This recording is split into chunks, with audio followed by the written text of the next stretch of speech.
Gold और silver में हालिया तेजी के बाद अब सबसे बड़ा सवाल है कि अगले सप्ताह ट्रेडर्स की रणनीति क्या होनी चाहिए। क्या गोल्ड में तेजी आगे भी जारी रह सकती है या ऊपरी स्तरों पर मुनाफा वसूली का दबाव बढ़ेगा? क्या सिल्वर फिर नई तेजी के लिए तैयार है या मौजूदा स्तरों पर सावधानी जरूरी है? इस पर बात करेंगे चार्ट एंड ट्रेड के फाउंडर विकास बगड़िया से। मैं हूं कमल शर्मा। विकास जी, आपका स्वागत है मोलतोल में। जी कमल जी नमस्कार और सभी दर्शकों को नमस्कार। जी, विकास जी, अगले वीक सबसे पहले तो ये बताएं कि कौन कौन से डेटा आ रहे हैं जिन पर ट्रेडर्स को नजर रखनी चाहिए। डेफिनेटली कमल जी, देखिए एज ए अगर आप कमोडिटी के ट्रेडर हैं तो आने वाले वीक में कुछ डेटा ऐसे हैं जो बाजार में वॉलेटिलिटी हाई रख सकते हैं। जैसे 19 तारीख को एफओएमसी का माइन्यूट्स है। ये गोल्ड सिल्वर के लिए बहुत ही ज्यादा इंपॉर्टेंट है, बिकॉज इस डेटा के चलते वॉलेटिलिटी बहुत हाई हो सकती है। इसके साथ साथ में अपने को वहां पे देखना है, अमेरिका में जॉबलेस क्लेम का भी डेटा आने वाला है और फिलाडेल्फिया फेड मैन्युफैक्चरिंग का भी डेटा आने वाला है। और साथ में जापान के तरफ से जो है जीडीपी का भी डेटा रिलीज होने वाला है। तो खैर जापान का जो जीडीपी का डेटा है वो मीडियम इम्पैक्ट लेके आएगा, बट एफओएमसी का जो माइन्यूट्स है वो बहुत इंपॉर्टेंट इम्पैक्ट लेके आ सकता है। जी कमल जी। जी, और सर, जो पिछले सप्ताह हमने गोल्ड सिल्वर में जो तेजी देखी उसे आप किस नजरिए से देखते हैं? क्या ये नई तेजी की शुरुआत है या सिर्फ एक रिकवरी है? कमल जी, अगर बोलूं पिछले सप्ताह तो लास्ट 2 हफ्ते में गोल्ड एंड सिल्वर में धमाकेदार तेजी देखने के लिए मिली है। जहां पे कि कुछ दिनों से गोल्ड एंड सिल्वर अपने वीकली बॉटम बॉटम सपोर्ट पे बार बार टकरा रहा था और जहां से एक रिवर्सल के संकेत देता हुआ नजर आ रहा था। वहीं अगर हम लोग अमेरिका से आंकड़ों की बात करें तो लास्ट 2 हफ्ते में जितने भी आंकड़े आए थे वो कहीं ना कहीं गोल्ड सिल्वर के लिए पॉजिटिव थे। सपोर्ट प्लस डेटा के चलते गोल्ड एंड सिल्वर में हमें एक अच्छी रिकवरी देखने के लिए मिली है। कॉमेक्स गोल्ड की अगर बात करूं तो 4,000 के सपोर्ट से 4400 डॉलर तक बढ़ता हुआ नजर आया। और वहीं एमसीएक्स में भी 1,40,000 के सपोर्ट से 1,55,000 तक हमें भागता हुआ नजर आया। चांदी जो 54-55 डॉलर में कॉमेक्स में इंपॉर्टेंट सपोर्ट था वहां से एक तेज उछाल देखने के लिए मिली। और एमसीएक्स में 2,10,000 का सपोर्ट डिफेंड करता हुआ नजर आया। तो मैं इसको ऐसे देखूंगा कि एक बड़े फॉल के बाद में, एक बेयरिश ट्रेंड के बाद में बाजार कंसोलिडेशन से एक ट्रांजिशन फेज पे एंटर कर रहा है और एक क्रूशियल जगह पे आके रुक रहा है। तो ये ट्रांजिशन के लिए क्रूशियल जगह से एक ब्रेकआउट का दरकार पड़ सकता है। जी कमल। जी, तो विकास जी, क्या मौजूदा लेवल्स पर गोल्ड में बाई ऑन डीप की रणनीति अपनानी चाहिए या ऊपरी स्तरों पर मुनाफा वसूली करनी बेहतर होगी? देखिए ये सवाल आपका बहुत अहम है, बिकॉज अभी जो दर्शक हैं मेरे को भी काफी सारी क्वेरीज आ रही थी एंड ये सवाल आपने पूछा दर्शकों के लिए बहुत हेल्पफुल रहेगा कमल जी। देखिए, एक जो फोमो का जो सिचुएशन होता है ना वो बहुत तेजी से क्रिएट होता है। मैं इसमें 2 मिनट एक्स्ट्रा लूंगा आपसे। जी। जब गोल्ड एंड सिल्वर जब सपोर्ट के पास आया हुआ था कमल जी, तो आप देखे होंगे कि एक ऐसा नेगेटिव माहौल बना हुआ था कि लग रहा था कि गोल्ड एंड सिल्वर बहुत नीचे चला जाएगा एंड लोग वहां पे अपने लॉन्ग पोजीशंस की जगह शॉर्ट कर रहे थे, और जो कि ट्रैप हो गए काफी लंबे हद तक। तो मैं ये बोलूंगा कि इस जगह पे मेरे जो चार्ट के आकलन है, मैं ये बोलूंगा कि देखिए, अगर हम लोग 2 सप्ताह में बात करें तो गोल्ड में भी करीब करीब 8.5% की तेजी और चांदी में भी 12 से 13% की हमें तेजी तेजी देखने के लिए मिली है। तो ये भी थोड़ा सा रुकिए क्योंकि बाजार एक इंपॉर्टेंट रेजिस्टेंस जोन के पास आया हुआ है एंड इसके साथ साथ आने वाले सप्ताह में डेटा है जैसा कि अभी हम लोगों ने चर्चा किया। तो मेरे हिसाब से तेजी को चेज नहीं करना चाहिए, बाई और डिस्क की स्ट्रेटेजी रखनी चाहिए। बाजार अगर अपने सपोर्ट के पास आता है और वहां से रिवर्स करता है तो वहां पे पोजीशन एक्यूमुलेट करना चाहिए। जी कमल। जी, तो विकास जी, जो सिल्वर ने देखे कि पिछले वीक भी हमने देखा या पिछले दिनों की भी बात कर लें तो गोल्ड की तुलना में ज्यादा वॉलेटिलिटी दिखाई दी। और तो क्या अगले सप्ताह सिल्वर में बड़ी चाल देखने को मिल सकती है क्या?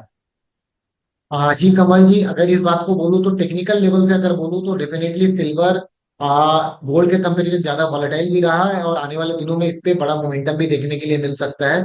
बस शर्त ये है कि ये अपने रेजिस्टेंस क्लस्टर को तोड़ के ऊपर चले। कॉमेक्स में 68 डॉलर का एक रेजिस्टेंस क्लस्टर है, उसको तोड़ेगा तो इसमें 71-72 डॉलर तक के जो रेंज है वो ओपन होते हुए नजर आएंगे। वहीं अगर इंडेक्स में बात करूं तो 239 से लेकर 242 का जो जोन है, मतलब 2,39,000 से लेकर 2,42,000 का जो जोन है वो बहुत ही जी। इंपॉर्टेंट रेजिस्टेंस क्लस्टर है। इसके ऊपर चलते ही सिल्वर में क्या है कि तेजी बढ़ सकती है। ये भाई। जी, तो विकास जी, गोल्ड सिल्वर रेशियो को अगर हम देखें तो क्या सिल्वर अभी भी गोल्ड से बेटर प्रदर्शन कर सकती है?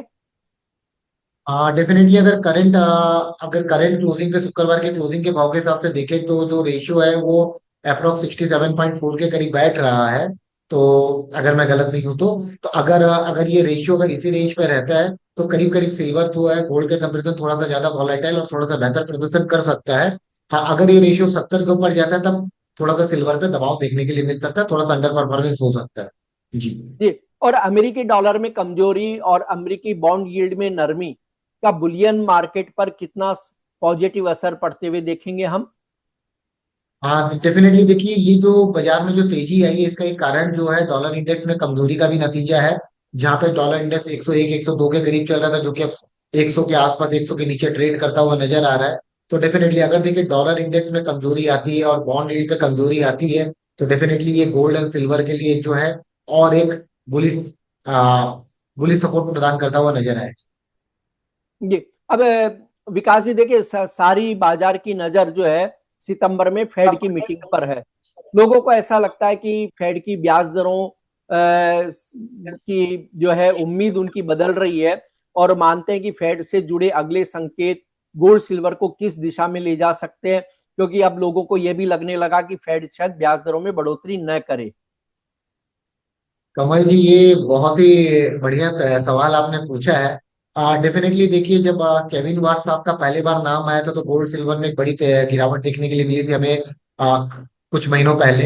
एंड इनके चेयरमैन बनने के बाद ऐसा गेस किया जा रहा था कि शायद ये ब्याज दरें हाइक कर दे। तो देखिए डेफिनेटली ये पॉसिबल सिनेरियो पे नहीं था। बाजार क्या है, बाजार में अटकलें बहुत चलती हैं।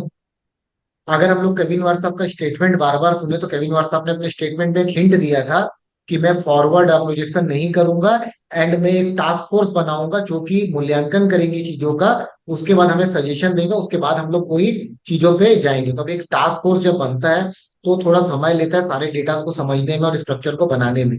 तो अब इसके बाद देखिए जो अब जो बात है, पहले तो थी रेट हाइक की बातें। अभी रेट हाइक का परसेंटेज जो वो काफी हद तक कम होते हुए लग रहा है। तो मेरे को लगता है कि जो आने वाले दिनों पे भी रहेगा, मेरे को लगता है कि ब्याज दरें जो वो रहेंगी होल्ड रहेंगी, ना कटे, ना हाइक होगा और ना ही कट होगा।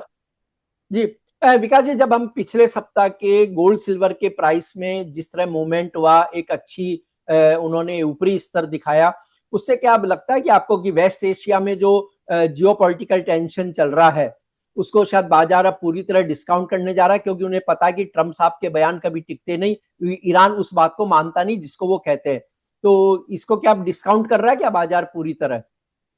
हाँ देखिए, पूरी तरह तो नहीं बोलूंगा कमल जी के डिस्काउंट कर रहा है, क्योंकि देखिए एक रिस्क रिस्क फैक्टर हमेशा ये है कि अगर यहाँ पे कुछ भी अनिश्चितता बढ़ती है और क्रूड ऑयल पे स्पाइक आता है तो उसका डायरेक्ट असर जो है हमें इन्फ्लेशन पे देखने के लिए मिलता है, जो बाजार जिसको समझता है। और अगर इन्फ्लेशन बढ़ेगा तो फेड की जो डिसीजन है उसमें चेंजेस आ सकते हैं और रेट हाइक का दबाव बढ़ सकता है। तो इसके चलते मैं ये बोलूंगा कि जियो पॉलिटिकल टेंशन पे बहुत क्लोजली नजर रखना चाहिए। एंड खाली क्रूड ऑयल को ट्रैक करना है कि क्रूड ऑयल अगर बढ़ता है और इन्फ्लेशन का प्रेशर बढ़ता है और साथ में अगर डॉलर इंडेक्स और इसमें कहीं भी थोड़ी सी सेंसिटिविटी बढ़ती है तो डेफिनेटली एंड गोल्ड सिल्वर पे दबाव देखने के लिए मिल सकता है। जी। जी। विकास जी, अब अगले सप्ताह की अगर हम ये बात करें कि एमसीएक्स गोल्ड में कौन सा लेवल तेजी का ट्रिगर और कौन सा लेवल कमजोरी का संकेत माना जाए? हाँ डेफिनेटली। देखिए अगर मैं इनसेक्स गोल्ड की बात करूं तो 1,55,000 का जो जोन, 1,55,000 से 1,55,500 का जो जोन है वो इंपॉर्टेंट रेजिस्टेंस के तौर पे है। अगर इसको पार करता है तो यहाँ से एक तेजी का माहौल बन सकता है। वहीं अगर मैं इसके सपोर्ट्स की बात करूं तो पहला जो सपोर्ट क्लस्टर है 1,52,000 है। 1,52,000 फर्स्ट लाइन ऑफ डिफेंस है। यहाँ से बाजार आके थोड़ा सा सस्टेन करके रुक सकता है। बट बेहतरीन सपोर्ट की अगर बात करूं तो 1,50,500 का जो जोन है वो बहुत इंपॉर्टेंट सपोर्ट क्लस्टर के तौर पे ये वीक के लिए रहेगा। और सिल्वर में आप क्या कहेंगे कि किस लेवल के ऊपर तेजी दिखाई दे सकती है, और कहाँ कौन सा लेवल ऐसा आएगा जहां से हम करेक्शन देखेंगे? हाँ डेफिनेटली कमल जी, जैसे कि मैंने अभी बताया कि 2,39,000 से लेकर 2,42,000 का जो जोन है सिल्वर में वो कहीं ना कहीं बहुत तगड़ा रेजिस्टेंस क्लस्टर के तौर पे उभर रहा है और कॉमेक्स में 68 डॉलर।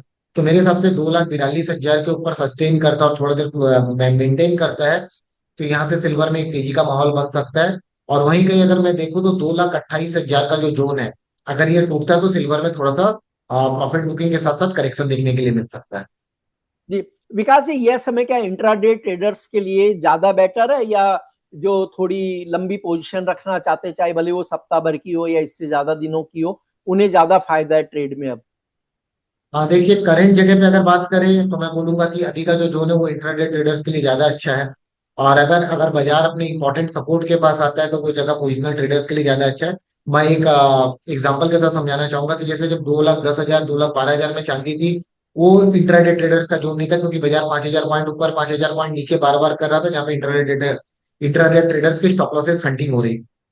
तो जब इंपॉर्टेंट सपोर्ट आता है वहां पे आप थोड़ा पोजीशन बनाइए, और जब बाजार बाउंस करके एक रेजिस्टेंस क्लस्टर के पास आता है तो वहां पे आपके लिए ट्रेडिंग जोन ओपन होते हुए नजर आता जी।